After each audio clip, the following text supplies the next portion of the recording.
Minecraft PvP, player versus player. It can be pretty annoying if you're not good at it yet. So I have developed a list of tips and tricks for those of you, beginner, pro, probably doesn't matter. There's probably something in here that'll be fresh and new. So let's jump in.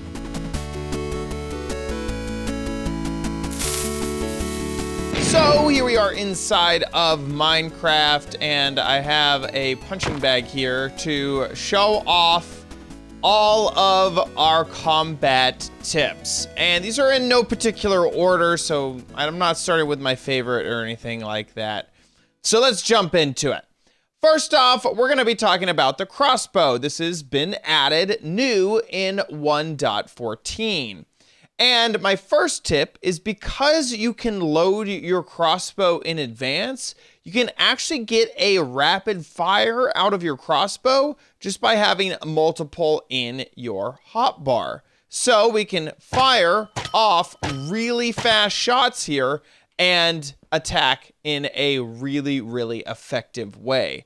Now, if you're going to reload those same shots without the quick charge enchantment, it will take a very, very long time to get back to fully loaded. Another crossbow tip is that if you have any type of piercing enchantment on your crossbow, it will actually pierce through an activated shield. Cheeto here is holding up his shield, and it will hit the player on the other side.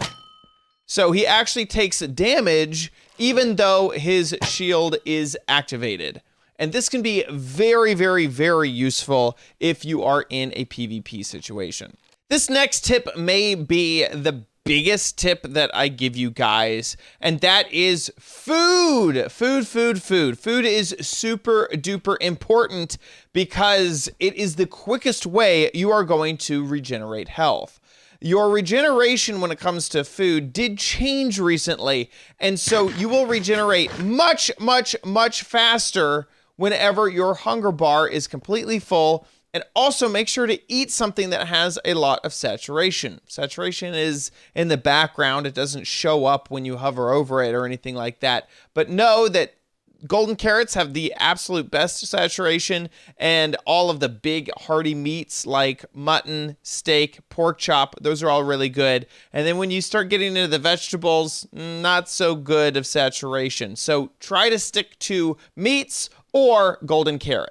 The next tip I'm going to give you guys is to use your bow whenever you feel like you are at a disadvantage when it comes to your melee weapons. And that is because a bow will actually do more damage whenever you're pulling a critical hit. That is when the bow is fully pulled back and you see the particles off of the bow like this.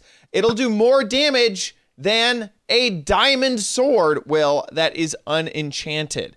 So if you are in UHC or in a situation where you don't have a diamond sword, or you have a diamond sword but it's not enchanted, a fully powered back bow will still be the strongest weapon that you have. Moving on to melee weapons, most of you probably know that there is a cooldown with your weapon. Spam clicking is really not effective anymore. It doesn't do a lot of damage to spam click. You have to wait for the loading bar below your crosshairs to fully load all the way up before you can take another hit.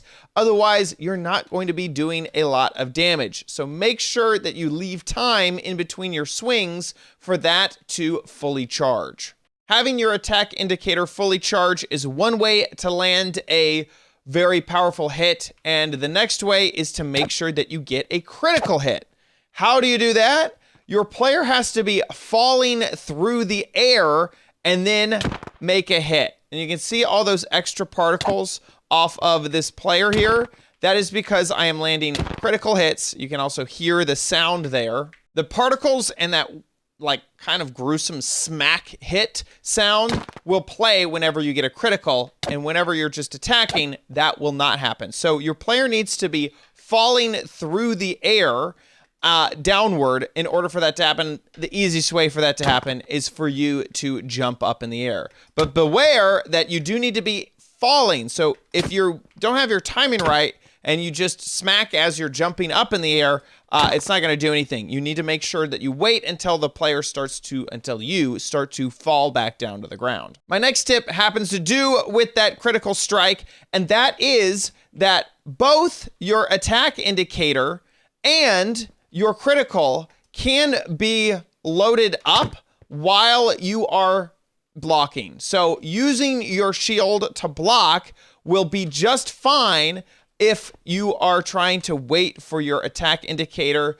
to fully recharge, or if you're trying to load up and sort of line up that perfect attack, that perfect critical hit. My next tip happens to do with axes. Axes actually do have more attack damage than a base diamond sword, but because diamond swords can get sharpness, I feel like they're a little bit more powerful in fighting. Also, they swing a lot faster than an axe. An axe is pretty slow. But the axe does have a really, really cool feature, which is if an opponent is holding up their shield, you can actually disable the shield for 5 seconds every once in a while. So you can cut through that shield and then switch to even a more powerful item. And that will work with any axe. That disabling of shields for 5 seconds is super duper useful, and it will increase 5 percentage points per level of efficiency that has been added to the axe, plus 75 percentage points if you are attacking while sprinting. So you really have a good chance of disabling shields if you are sprinting with an axe, and then you can follow up with whatever the heck you want after that. Next, if you happen to be dealing with someone whose armor is really getting in the way, there are a few ways to sort of circumvent that armor. First is what you just saw there, which is to have fire aspect on your sword. And fire aspect does go up a few levels, which will increase the amount of time that the fire is applied to your opponent. So fire is one way, and you can get fire applied to your opponent in a few different ways. Fire aspect, also the flame enchantment on your bow, and then also something like flint and steel or a lava bucket. And this will do damage over time that really isn't affected that much by the player's armor, unless if they have fire protection. Now, this is a tip on how to cut through someone's armor if you feel like they have way better armor than you. Maybe you're in a situation where you only have iron and they happen to have diamond enchanted armor.